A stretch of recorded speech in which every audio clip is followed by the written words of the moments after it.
Hello and welcome back to the life and suffering of Sir Brante. The year is 1144. The Archduke relents.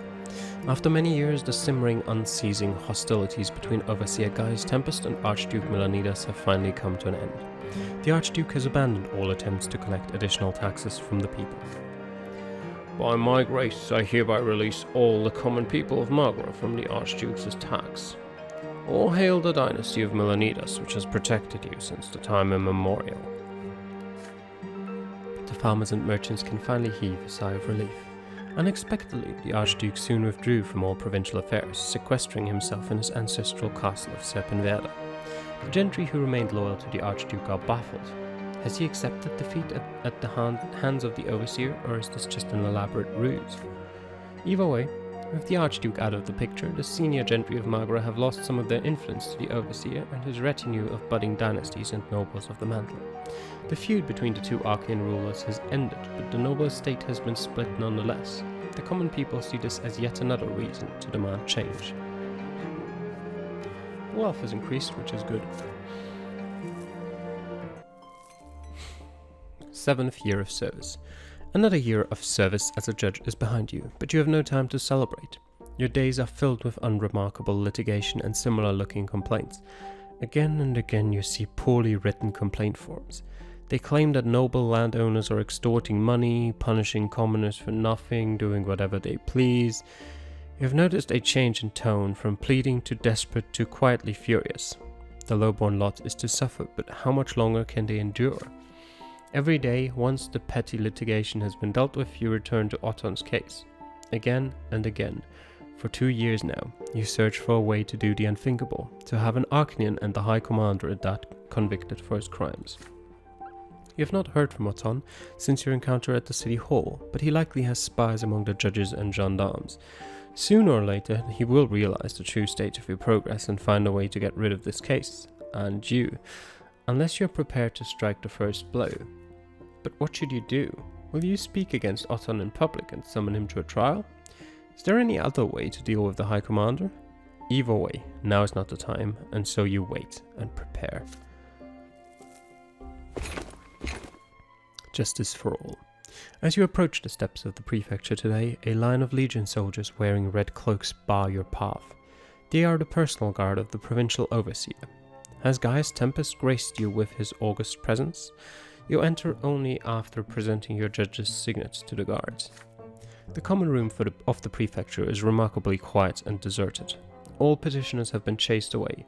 The judges and gendarmes do not dare to leave their offices. Everyone is afraid to breathe. The overseer, the emperor's own brother, has arrived completely unexpectedly. The guards standing watch say you are expected at the prefect's office. You are escorted upstairs. Alborn is visibly anxious. The honored guest is there, reclining in the prefect's comfortable chair, his crimson, fur-trimmed cloak cast over its back. It's Overseer Gaius Tempest himself. You bow deeply to the overseer. He acknowledges your presence with a quick nod and turns back to Alborn. Well, Alborn, I am positively incensed to see what has become of the city under your care. I put you in the seat to instill order under imperial law, but you have given the commoners too many freedoms, and now they are revolting against their lot and the emperor's rule, plotting, forming secret societies, now an explosion in Anizot, an attempt on the magistrate's life. Everyone in the city is talking about some group called the Last Straw. This is unthinkable. Alborn accepts the blame without any sign of emotion, but you notice the muscles twitch behind the wrinkles on his face. I have ordered the secret chancellery to deal with this Last Straw, but their leader, a lowborn woman named Sophia, is still at large. Last night I ordered a legion squad to set a trap for this Sophia. We almost had her, but then an Archnian appeared and attacked the soldiers. Alborn glances at you, confused, an unspoken question in his eyes. Did you hear that, Brante? An Archnian defending a lowborn woman, but how? Indeed, Prefect. One Anthony Fess, a young Archnian of little note. It seems he now values lowborn insurgents more than his high birth, his honor and his loyalty to the imperial dynasty. Baron Elfero of the Sequel Chancellery has been tracking him down for quite some time. The young man began mingling with revolutionary rabble and has since lost his mind. Now he swings his sword about in defense of the rights of the common folk. Let us leave the insurgents to the secret chancellery, that is their duty. What concerns me, however, is Anthony Fess. My legionnaires were nipping at the insurgents' heels, and then this Archnian appeared and murdered 5 soldiers. Those poor souls were utterly flummoxed, unsure whether to fight back or humbly accept their death at the hands of an Archnian. The mind boggles, Your Eminence. An Archnian has broken the law for the sake of the common estate. May I assume Your Eminence has a plan for this, Sir Fess? Would that I had even a semblance of a plan, what? What a sordid predicament. Anthony Fess is a traitor who has committed a great offence against the crown, yet he is an Archnian. I shudder to think what might happen were he to be prosecuted to the fullest extent of the law. This has never happened in all of the province's history. The Archnian dynasties will not tolerate it, and Archduke Melanidas will be swift to take advantage of the situation and undermine my authority in the province. Your Eminence, the law of the Empire is the same for all its subjects. Perhaps it would be better to have its power demonstrated once and for all. Sir Fess challenged more than the soldiers of the Legion, he challenged the rule of the Emperor himself. Alborn, what did I just tell you? Prosecuting an Archnian would represent an even greater threat to my authority. Find another way. This Fess is young and hot-tempered, so push him to the breaking point in a courtroom.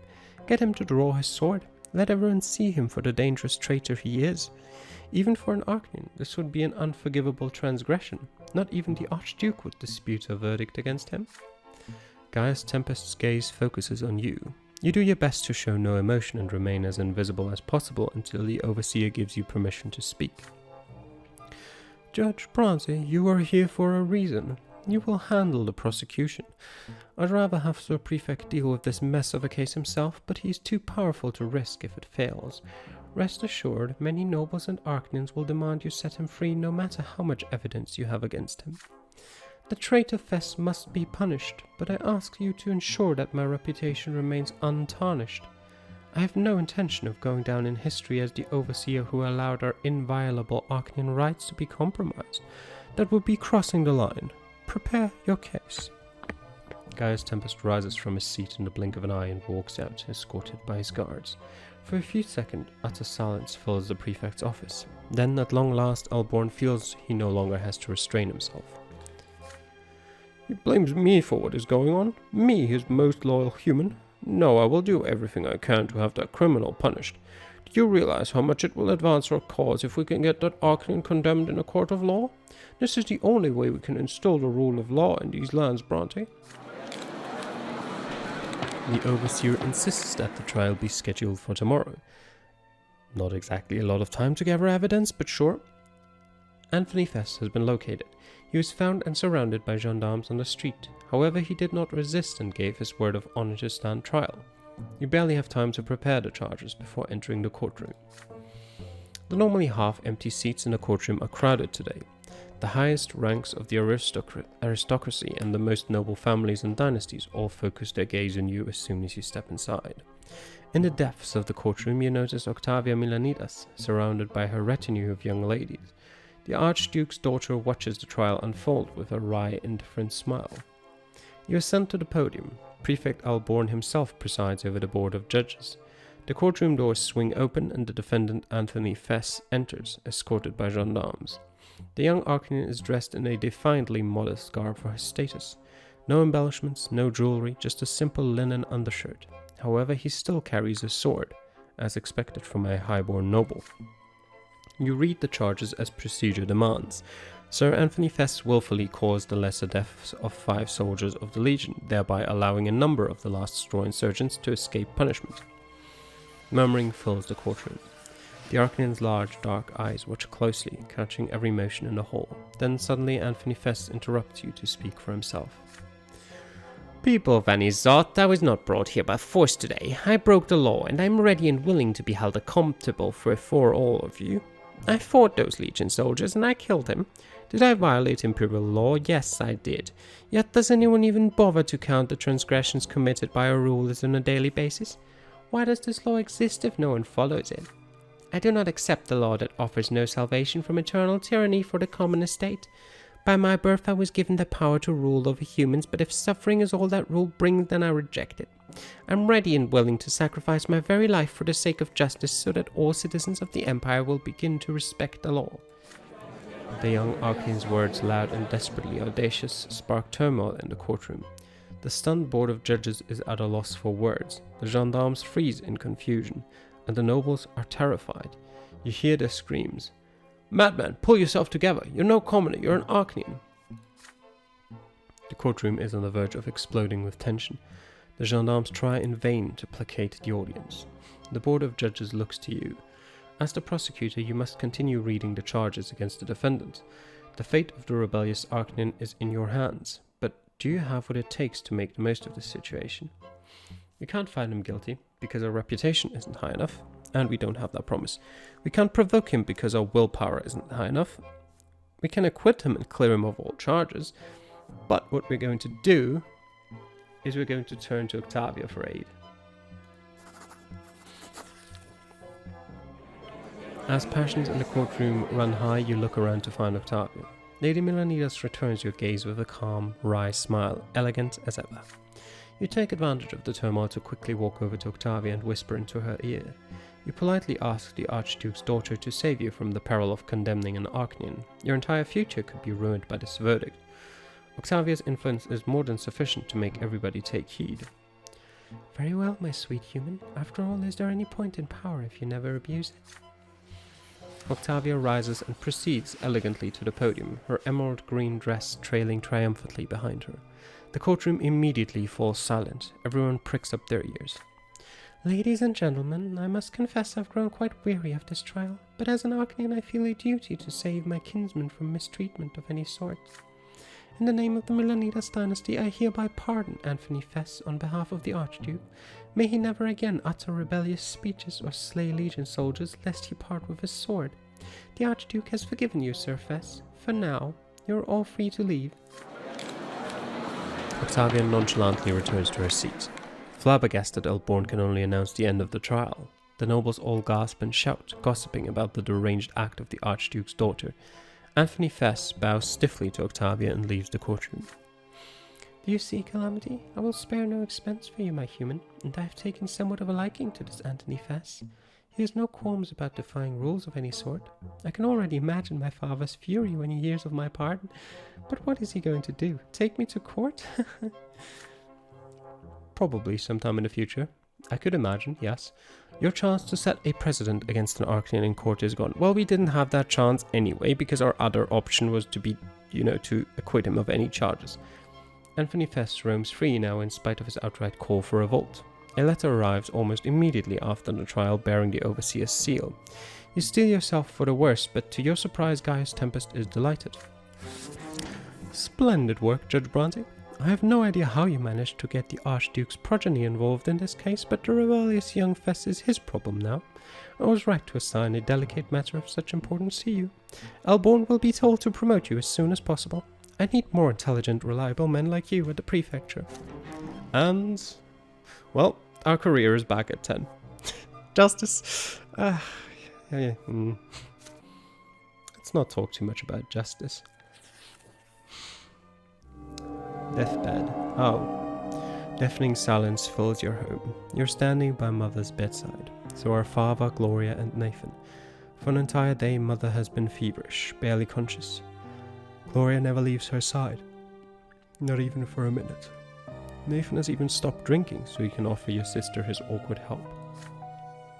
Mother's health deteriorated greatly over the past year, and the fighting in the family home has dealt a great blow to her.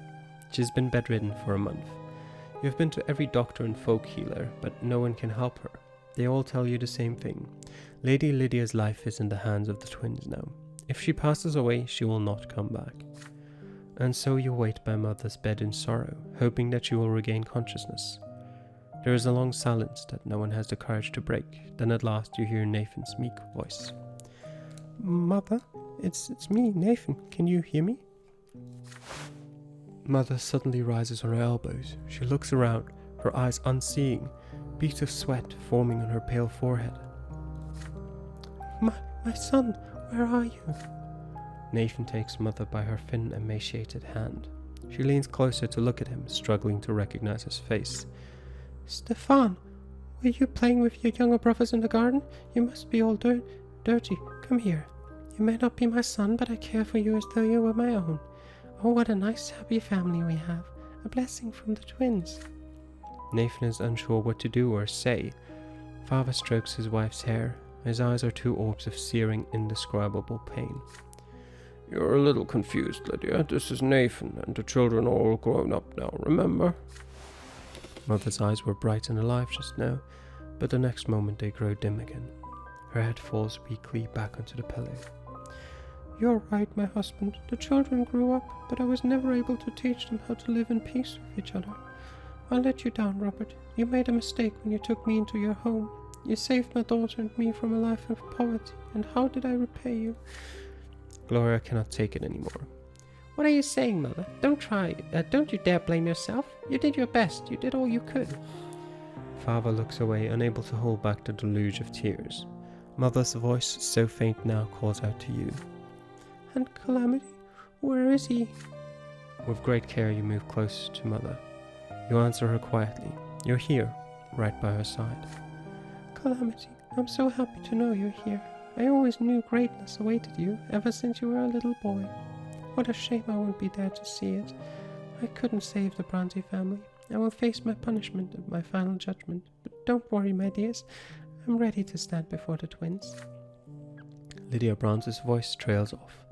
No longer a voice, just a final whisper of life. Will you accept your mother's death, or will you find a way to fight for her life? Well, that's not going to happen. Unity over 7. Well, so that's not going to happen. Share your strength. Oh, Unity 8. Well, goodbye, Mother. I hope you enjoy heaven. Your heart aches and grows numb as you realize the inevitable. There is nothing you can do to help your dying mother. There is nothing that would give her strength. Your family has grown weak from all the spite and strife that has filled your home. Even now, at Mother's deathbed, you can feel the enmity, disappointment, and anger driving your family apart. Children, accept this humbly. Her voice trails off, her eyes grow dull. Her cold hands release yours, fall onto the bed, and grow still. The last emotion on Mother's face is a sadness born of exhaustion. A scream of despair rips itself out of Gloria's throat. We did this to her. We fought so much that we killed her. Me, Stefan, Calamity. Don't include me in that. Nathan yelps with grief. He runs away howling. Stefan remains still, a living statue chained to the head of the bed.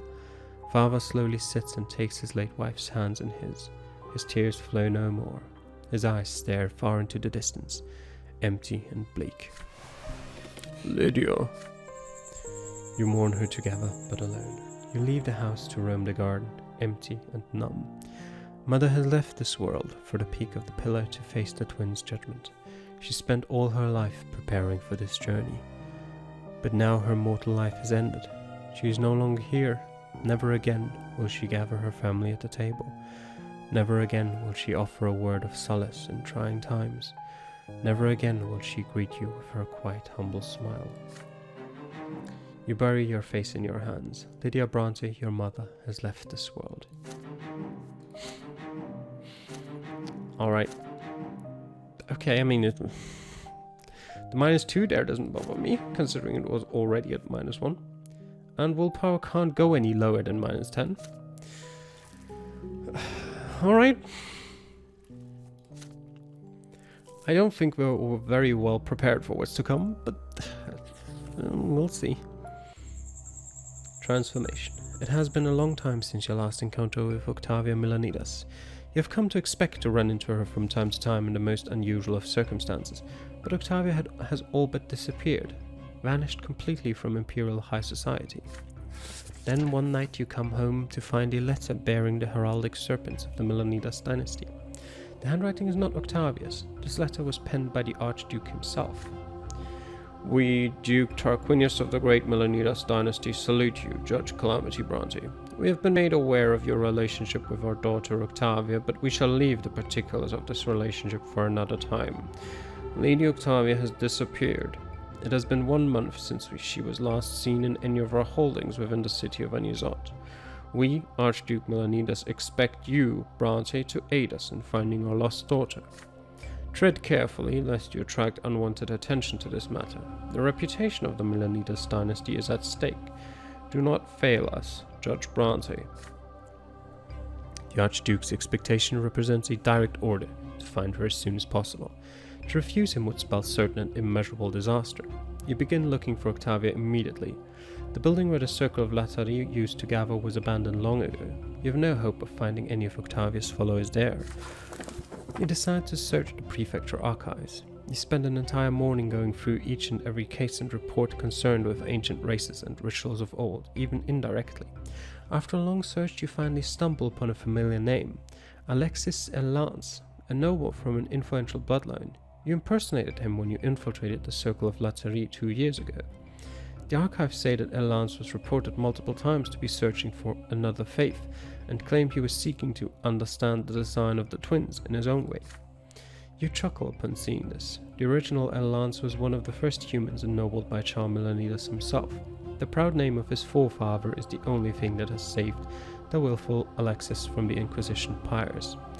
Regardless, he is your only clue to Octavia's whereabouts. You head for the Elance mansion at once. You tell the servants at the door that you have an urgent matter to discuss with their master. A tall, gaunt nobleman with a thick beard walks down the stairs to greet you, studying you intently during the introduction. His eyes seem to be locked in a perpetual state of pain, but it is different from the ever-familiar pain and suffering of the common lot. You inform Elance sternly that you are aware of his involvement in the circle of La-Tari and hint that his noble origins may not save him from an inquisitorial visit this time. You are looking for Octavia Melanidas. Where is she? The eccentric nobleman lets out a rueful chuckle. He is not one to hide the truth. The circle of La-Tari is here, within these walls, Elance tells you, but Lady Melanidas is currently conducting a ritual of the utmost importance. No one may interfere. This rite will return the La-Tari to this world, or rather it will return the world to the eternal fold of the La-Tari. You resolutely walk past Elance and his intellectualizing and march up the stairs. The servants rush to stop you, but one stern glance is enough to remind them of their lot. Upstairs you hear the familiar droning chant. You fling open the massive gilded double doors leading to the sitting room. The silhouettes in gilded masks and flowing garb are here, undulating in their dance and producing all manner of strange sounds. In the center of their dancing circle is Octavia Melanidas, lying prostrate on the floor. Octavia is dying. A sea of blood has already been drained from her slashed wrists, but she is still alive. You break through the circle of the La-Tari, follows and rush to Octavia's aid.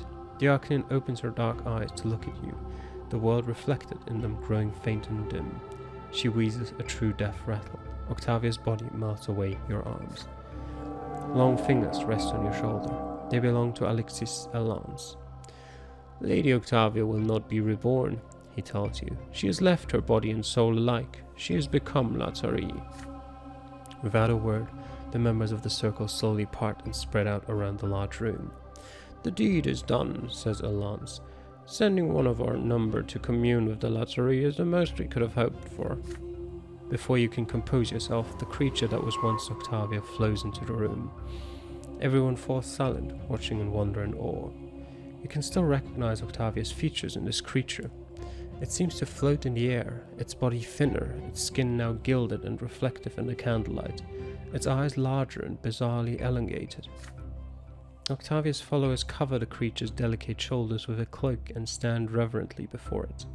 The creature that was once an Arcanian approaches you slowly, without touching the ground at all. Its voice drones, remote and distant, like an echo from a faraway realm. You have borne witness to a rebirth. The one you call Octavia Melanidas is no more. The mind of the La-Tari now resides within this body. The one called Octavia has cast off the shackles of your narrow world.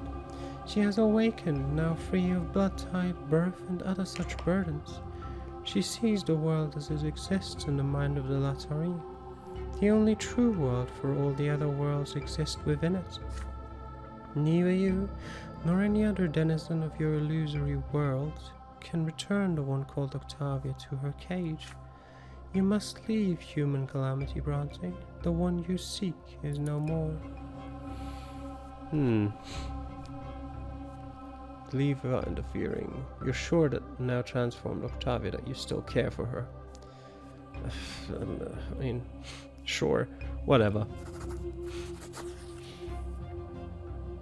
The creature that was once Octavia Milanidas turns away and slowly departs as though swimming through invisible water. You shake off your amazement at witnessing this incredible creature. You tell yourself again and again that this is still Octavia, your beloved. With determination you hurry after the creature and put your hand on its shoulder. Its body is so delicate now, so fragile, that you fear to shatter it with a single touch. The gaze of its abyssal almond-shaped eyes is utterly inhuman. You know nothing of what has happened to her. You tell the reborn Octavia, but your feelings for her remain the same. No matter what, you accept her transformation and will remain by her side in your thoughts and actions, even if she is no longer the woman you knew. The creature that calls itself La-Tari acts with a shadow of a smile that reminds you of the old Octavia. She would be glad to hear that. We thank you, Calamity Brante. The one called Octavia's feelings for you were strong. She will remember you and leave a place for you in this illusory world until it burns away in the flames of her mind. You will remain connected until the world of the one called Octavia Milanidas ceases to exist. But she must walk her path alone. You cannot aid her, nor can you hinder her. The time has come for the one called Octavia to see the world anew. She wishes to bid you farewell. The La-Tari, this strange creature, suddenly grasps your hand and holds it to its face, inhaling the scent of your skin. Your body reacts to this touch with a flurry of emotions and sensations you can not even attempt to describe. Finally, the creature once known throughout the province as Octavia Milanidas floats down the stairs and disappears from sight. Dazed, you watch the members of the circle part and walk away without a word. You are soon left alone. As soon as you recover from this experience, you head to Castle Serpenwerda. The Archduke will not tolerate any delays when it comes to his daughter's fate. The guards escort you to the ancient throne room, the same room where Octavia once met you herself. On the throne sits the Archduke, sullen and dour. His face resembles that of a bird of prey. His lips are tightly pressed. His body is hunched and tense. You kneel before the reigning lord of the province. I have no time for formalities, Brante. Tell me what happened to Octavia. You remain kneeling, your eyes cast down. You tell him that you have been unable to find Octavia. You searched all across the city and questioned everyone who had ties to the Archduke's daughter, but it was all in vain. You failed to carry out his orders. Archduke Milanidas listens, showing no emotion, but his hand clutches at his scepter, harder and harder with every word. Does he even believe what you are saying? You had a service you could have performed for me, Brante, a service that would have brought honor to your family. Instead, you have failed me. I will remember this when your father requests to be ennobled by the sword. You shall forget all ties you had to Octavia as well as my orders, forever. The high road takes you back to Anizot, empty in the dark night. You cannot help but think of Octavia, or of the creature she has become. The creature that called itself La-Tari has disappeared without a trace. The Archduke's men scour the entire city but cannot find her. Will you ever see her fragile, ethereal silhouette again? Our willpower is at minus 25 now, isn't it? If it wasn't capped at minus 10. Who cares?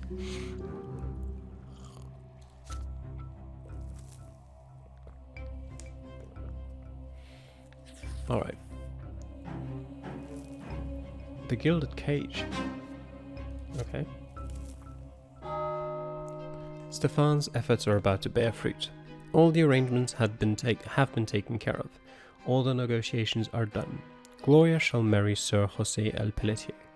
It was no easy task to arrange this match between a nobleman and a commoner whose father has rejected her. Every single member of El Pelletier's family did their best to change the young nobleman's mind, but he refused to relent.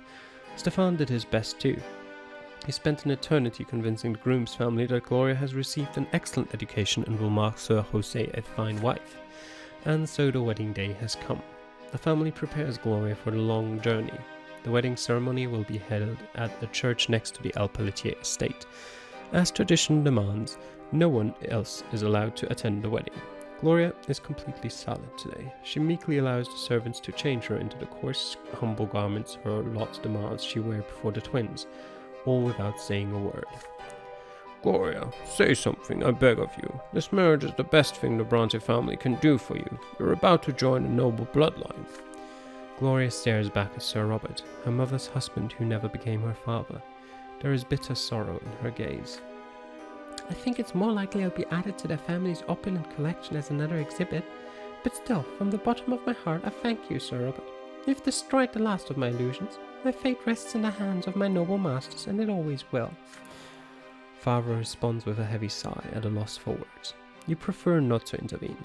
Gloria would rather not speak to you anyway. Just outside the door you hear the neighing of horses and Stefan's excited voice. Gloria, your groom has arrived. The man who enters Gloria's chambers behind Stefan is Gloria's betrothed, José El Pelletier himself. His dignified bearing and the thin features of his wistful face betray his noble origins. An elegant earring glints in his ear, a concession to modern high fashion. El Pelletier greets the bride's family with a gallant bow, and gently kisses the hem of Gloria's dress. The young noble of the sword takes great pains to remain composed, but standing so close to his future wife, he cannot help but let his emotions show. Good sirs, I fell in love with Gloria the moment I laid eyes on her at that fateful party so long ago. If I may, I give you my word that you are giving her to a respected and prosperous home. And from what Sir Stefan has told me, your family's standing will only benefit if Gloria becomes a member of another family. After all, I am a born nobleman with a hereditary title. No scandalous rumors or gossip regarding my wife's origins can ever harm me, and any man who dares to speak a word of slander against Gloria shall face a duel to the true death. Well said indeed. A most wonderful outcome for everyone involved. Gloria will want for nothing. I will keep her safe from all the world's troubles, free to write poetry, indulge in entertainment, and serve her husband.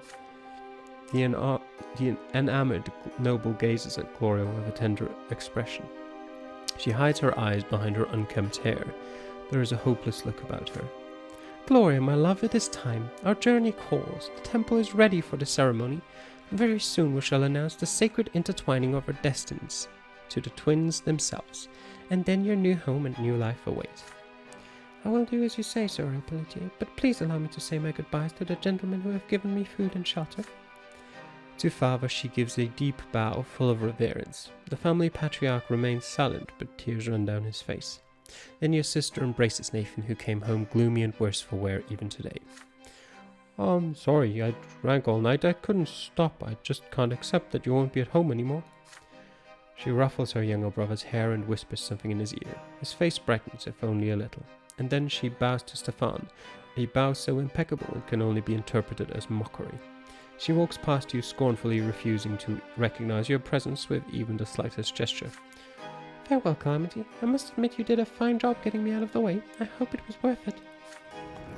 You remain silent. El Pelletier takes Gloria to his carriage. The driver flicks his whip and the horses take the bride and groom outside the city into the church to face the twins and the austere ritual that awaits them.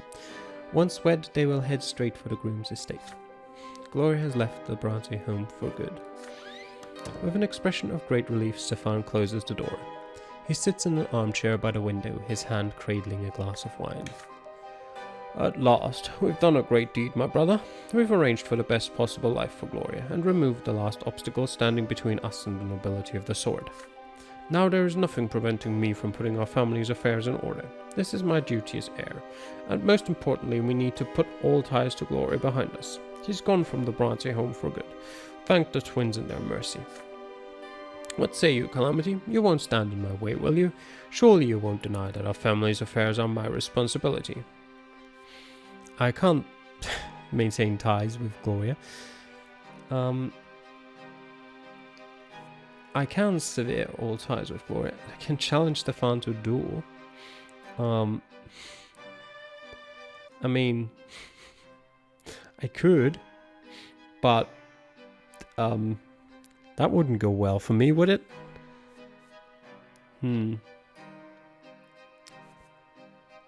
Alright, sure. I will survive this game to the end. Maybe. You agree. Stefan represents the future of the Brante family, and if he says the family ought to cut all ties with Gloria, then so be it. She never belonged in the family anyway. Oh, come on. You took care of her as well as you could. Now her fate is no longer linked to yours. I knew you'd understand me, Calamity. Take your glass. A toast to the future of the Brante family. You clink glasses. You note a hint of bitterness in the flavor of the mulled wine. Anyway, it's time to get down to business. I'll head to the overseer's residence at once. We're so close to earning a hereditary title, brother. Ah, grandfather would be so proud of us. With that, Stefan leaves you alone. Father has locked himself in his office to brood. Nathan has wandered off somewhere to get drunk. You roam the family home that feels empty now, lost in memories. You remember Gloria leading you by the hand through the yard and showing you the shining pillar for the very first time. You remember playing together. You remember the time you and Stefan went looking for her in the Elizot ruins. You remember the quill and paper that were your sister's constant companions. After the wedding, you hear very little of Gloria's fate. It seems she barely, if ever, leaves the confines of the El Pelletier estate. By the will of your family and its heir Stefan Brante, you no longer have any part in your former sister's fate. It was already at 0 anyway. And her reputation has increased, which is good.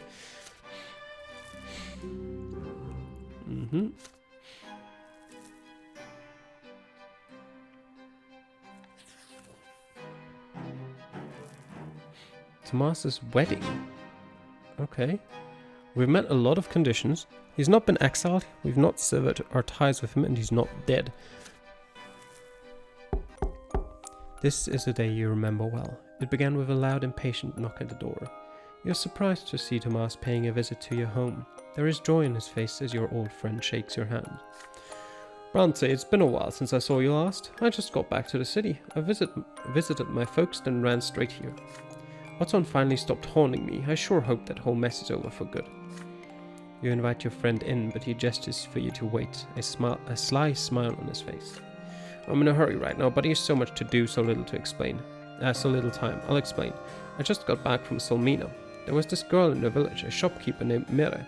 She gave me shelter and I ended up falling head over heels in love with her. You congratulate your friend and pat him on the shoulder with joy. He laughs happily. My poor ma and pa, all their life they'd hoped I'd marry a noblewoman. I used to hope for that too when I was young, but now I know some things matter more than noble titles. Mere is about to be my wife. You offer Tomas words of congratulation, but he suddenly grows serious. Otton's left me alone, but Mere and I will still be better off far away from Elizot. I wasn't happy serving in the Legion anyway. I thought the nobleman's lot would set me free from suffering and do the same for my descendants, but it just ain't that simple. I was less free than ever. I'll be better off as a commoner again, earning my living by the sweat of my brow. A farmstead might not be an estate, but the high and mighty won't ever set their sights on me again. I'll live my life in peace just like I wanted. I've just got one last request for you though, Calamity. You've done so much for me, but I'd be honored if you'd be a witness to my wedding vows before the twins. Sure. I've got a bond of friendship. We can't perform the wedding ceremony myself because we're not a priest. Makes sense. Your hand comes to rest on Tomas's shoulder. It would be an honor and privilege for you to be a witness at your friend's wedding. Tomas glows with joy. Wonderful, you've got no idea how much this means to me, Calamity. I gotta go get ready. Several days later, you follow your childhood friend to a smallish temple nestled on the edge of the brass district. He is wearing a plain white shirt. Needless luxuries are forbidden at the austere wedding ritual. You are both welcomed by the bride, a blonde-haired young woman, innocence and hospitality written across her trusting face. The bride's parents stand further away, two aging villagers eyeing the streets of the big city with suspicion. Mira, meet Calamity Brante, my best friend ever since we were lads. He'll bear witness to our oaths before the twins. The bride greets you with a humble bow. The three of you step inside the temple. You close the doors behind you. Tradition demands no one else be allowed to attend the sacred wedding ritual.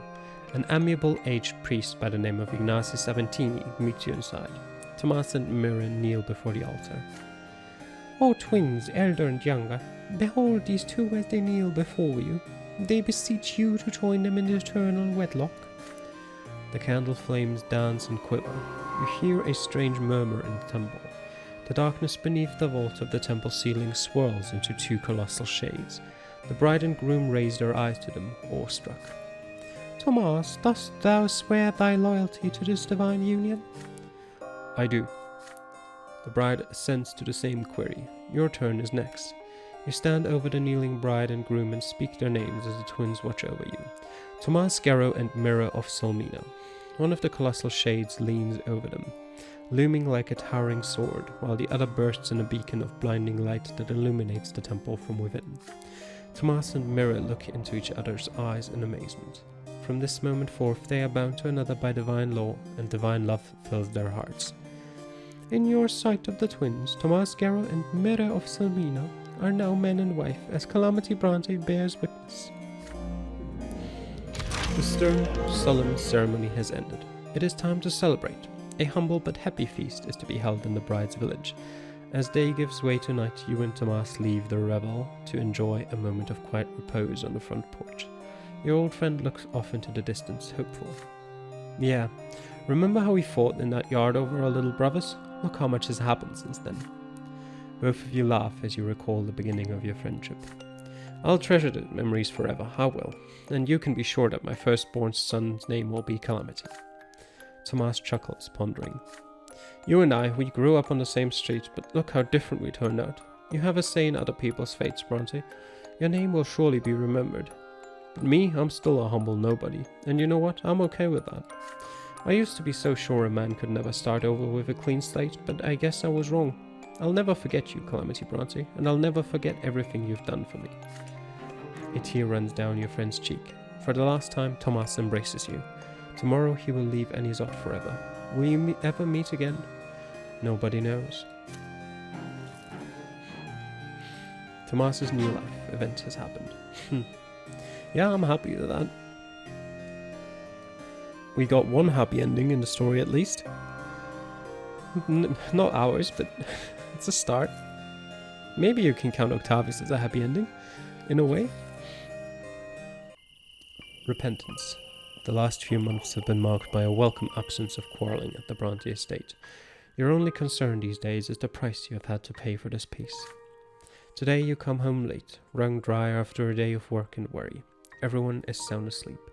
You are making your way to your bedroom when you hear a suspicious noise coming from Father's study. It is too late for Father to be working.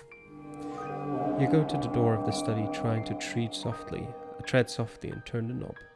The room is brightly lit by the moon. You recognize your brother's clumsy silhouette above Father's desk in the moonlight.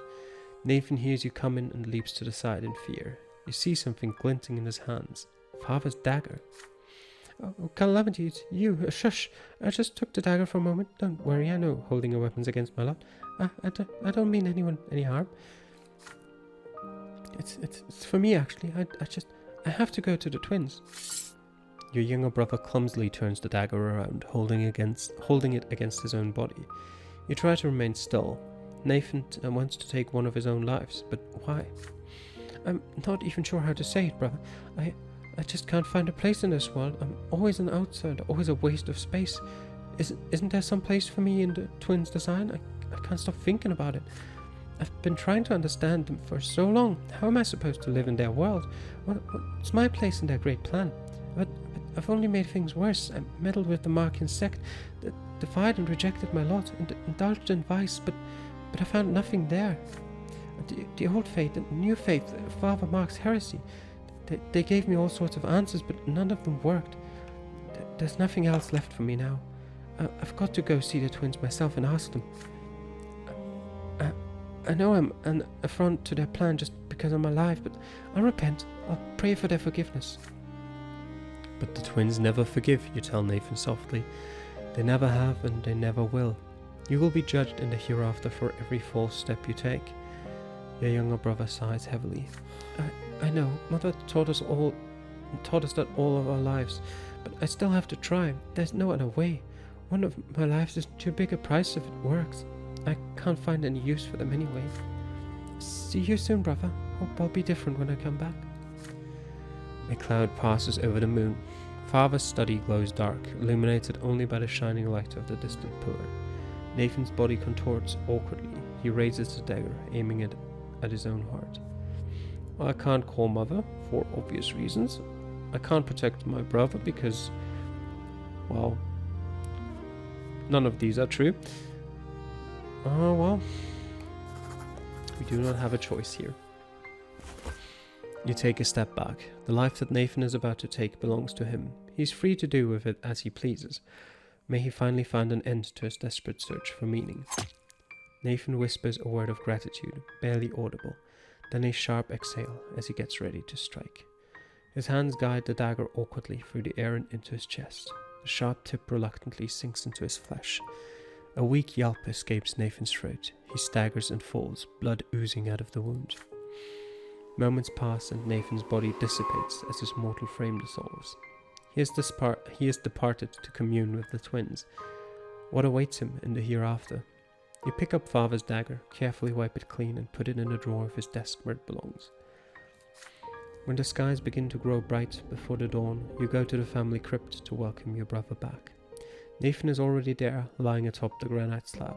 Even made anew, his naked body is still just as thin, awkward and feeble. He suddenly stands when he hears your footsteps. His eyes are shining with otherworldly light. I spoke to them, brother. I dared to address them as my soul rose up. I begged the twins for forgiveness. They heard me, they did. And the elder, he reached out to me. He wanted to respond to me, I know he did.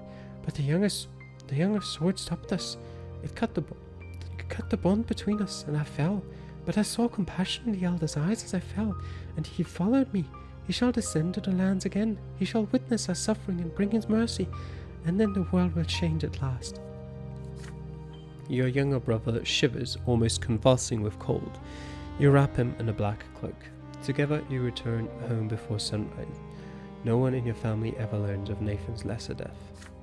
Nathan stops wasting time in taverns with suspicious characters. He spends every day in ardent prayer again and again. His quiet voice speaks of the elder's coming return. The family watches the drastic change in their wayward son with great surprise. Well, good thing we didn't try to stop him.